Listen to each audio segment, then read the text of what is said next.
Okay, boys. We now we have already done two sums. Okay, we have done two sums. That is, we saw one coin and one die are thrown simultaneously, and we did one sum in 5.2 just now. That is two-digit numbers. We formed some two-digit numbers. Okay, and found out a sample space. Now, a similar kind of sum is there in 5.3. That is sum number 4 and 6. Sum number 4 and 6. So let's do this sum 5.4. Okay, so 5.2 का first question का first one, that is coin and dice, is again repeated in 5.3, page number 122, sum number 6. So we'll do that sum also, so that because they are similar kind of sums, so we'll try to do that sum. So I am going now to 5.3, boys. Okay, be careful. So page number 120 to sixth one. One coin and one dice. So we know in a coin how many possibilities are there? 2, right? And dice may, what are the possibilities you can get from 1 to 6? So there are 6 possibilities of dice and 2 possibilities with the coin. So 6 2s are 12. So you get 12 sample points in the sample space. Okay. So you'll get now again the same thing: HN1, HN2, HN3, HN4, HN5, heads and 5, heads and 6. The die and the 6 on the dice. Same way tails and 1 on the dice, tails and 2 on the dice, tails and 3, tails and 4, tails and 5, tails and 6. Now be very careful. Any samples, whenever you write a set, you have to open with the curly brackets, okay, or snake bracket, what you call it, and also close with the curly braces or curly brackets. This is very important. You can lose marks here. Now how many sample points, as I said, you obviously will get 12. Because I told you in a dice, 6 possibilities, and heads made 2. 6 2s are 12. Okay, so if you see, there are 12 possibilities. Okay.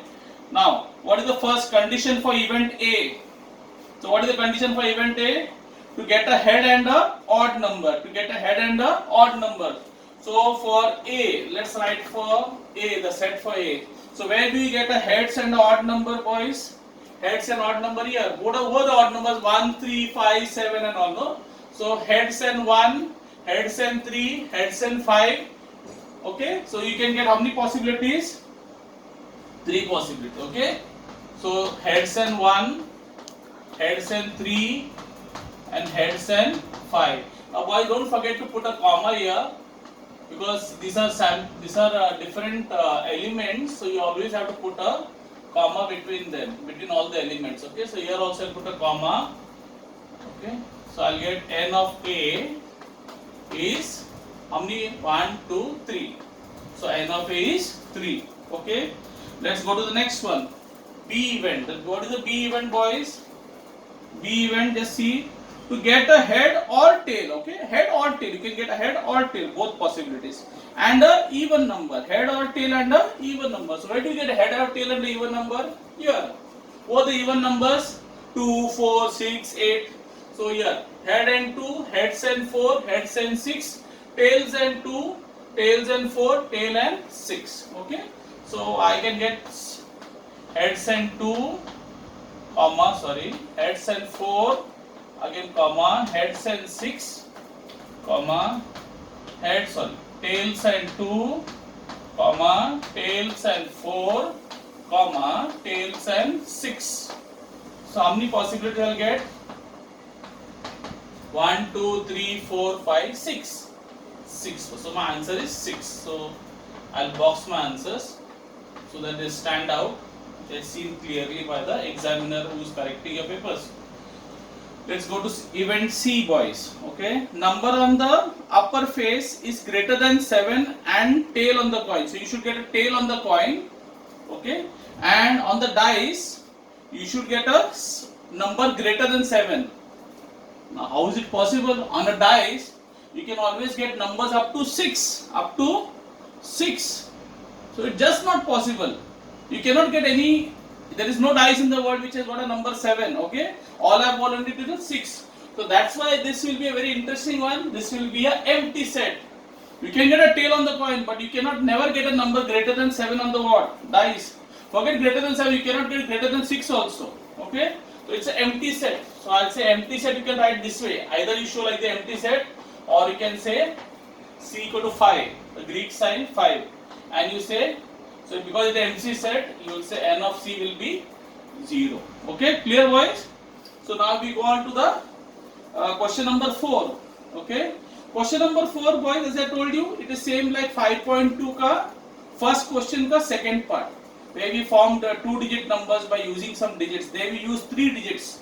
But here in question number 4, here on page 122, I am in the same 5.3 only boys. Okay, so see the fourth sum. Here there we had 3 digits. We formed 2-digit number, definitely yes. But there we had 3 digits. Okay, 2, 3 and 5. Here we have got how many digits? 0, 1, 2, 3, 4 and 5. 0, 1, 2, 3. So you pause the video, you can and rub it. I'm going to rub it off.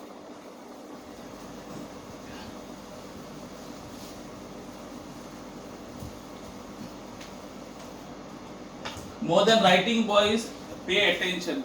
Paying attention is more important. Now this is very interesting sum. See sum number 4. I'll tell you why. Okay. How many digits are there? 0, 1, 2, 3, 4 and 5. Now you all know, we have learned in a lower class also. Whenever you are forming 2-digit numbers, see you cannot form like 0 and 1, 0 and 2, 0 and 3. This is when you make a 2-digit number with a 0, beginning with a 0. This is not a number. This is actually a 1-digit number. 0 and 1 is what? 1. What is 0 and 2? 2. So you cannot form any 2-digit number using a 0 in the beginning. Okay. So be careful. So how many, now you have to understand how many sample space can I get? Think about it. Okay. Now I cannot use 0 at the beginning. So that means I can use only these numbers 1, 2, 3, 4 and 5 and pair them with others. I cannot pair 0 with others. Okay.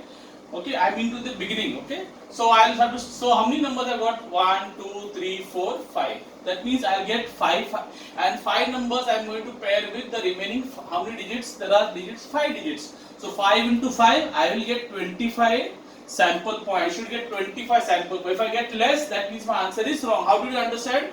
Why? Because there are how many digits? So forget 0. So you have got 1, 2, 3, 4, 5. 5 digits. And how many digits you can pair them with? So that way. Okay. So let's begin. So I'll get sample space. I'll say I cannot take 0 and 1, so I begin with 1. So 1 and 0, 10. I can also take 1 and 1. Can I take 1 and 1? No, they say without repeating the digits. So I cannot say 1 and 1. So 1 and 0, 10. 1 and 1, 11, not possible. 1 and 12 you can take. 1 and 12, then 1 and 3. Okay. Then 1 and 4 and 1 and 5. Clear? Continue. I'll continue down here. Okay. Let's begin with this now. Let's start with 2. So 2 and 0, 20. Then 2 and 1, 21. Can I take 2 and 2, 22? No, not. You cannot compare this thing. Cannot repeat the digits. So I can go 2 and 3, 23. 2 and 4, 24. 2 and 5, 25. Okay. Next, I finish with 2. Why didn't I start with 0? I told you because you cannot take 0 with any number. It becomes a 1-digit number. Okay, you start with 1. First, when you started with 1, you got all this. With 2, you got all this. And with 3, you got all this. Okay. Now start with 3. So 3 and 0, 30. 3 and 1, 31. 3 and 2, 32. 3 and 3, 30. So can I take 33? No. 3 and 4, 34. 3 and 5, 35. Now let's begin the next, go to the next one. Easy? Just take one at a time. 4 and 0, 40. 4 and 1, 41. 4 and 2, 42. 4 and 3, 43. Can I take 4 and 4, 44? No, you cannot repeat the digits. So 4 and 5, you can take 45. Now finally we come to 5. Okay, I'll go little down. Start.